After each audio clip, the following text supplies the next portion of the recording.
একটা মায়ের দুইটা রূপ থাকে, এই কথাটা কোনো ছেলে বিশ্বাস করতে চায় না। একটা মেয়ে বিয়ে হয়ে গেছে মানেই সে অনেক বড় হয়ে গেছে। তার ঘাড়ে চাপিয়ে দেয়া হয় সংসার নামের বোঝা, তাতে সে পারুক অথবা না পারুক। বিয়ের পরে তার সংসারের সব কাজ একা কাঁধে তুলে নিতে হবে,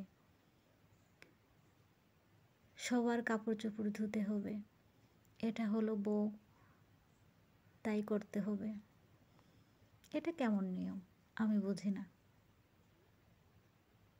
এটা সবার ক্ষেত্রে হয় ব্যাপারটা এমন না, কিন্তু কিছু কিছু মানুষের জীবন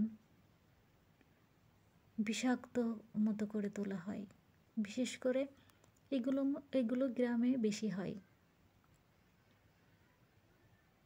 যদি শাশুড়ি কোনো কাজ করে তাহলে বলা হয়, তোর বিটার বউ থাকতে তুই কেন করবি, বিটার বউ দিয়ে করাতে পারিস না।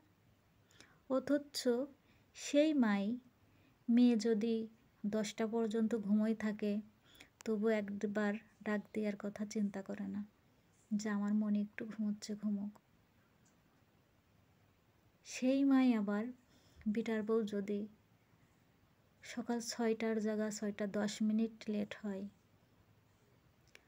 তখন বিভিন্ন আকার ইঙ্গিতে বোঝাই দেয় যে কোনের জমিদারের মেয়ে তুমি, এত বেলা করে ঘুমোতে হয়। কত অদ্ভুত নিয়ম, তাই না? কিছু মানুষের জীবনে সংসার জীবনটা অনেক সুখের হয়, আর কিছু মানুষের জীবনটা বিষাক্ত সাপের মতো, সংসার জীবনটা গলায় কাটা বাঁধার মতো। সবার জীবন তো আর এক নয়। সবাই ভালো থাকবেন, সুস্থ থাকবেন। আল্লাহ হাফেজ।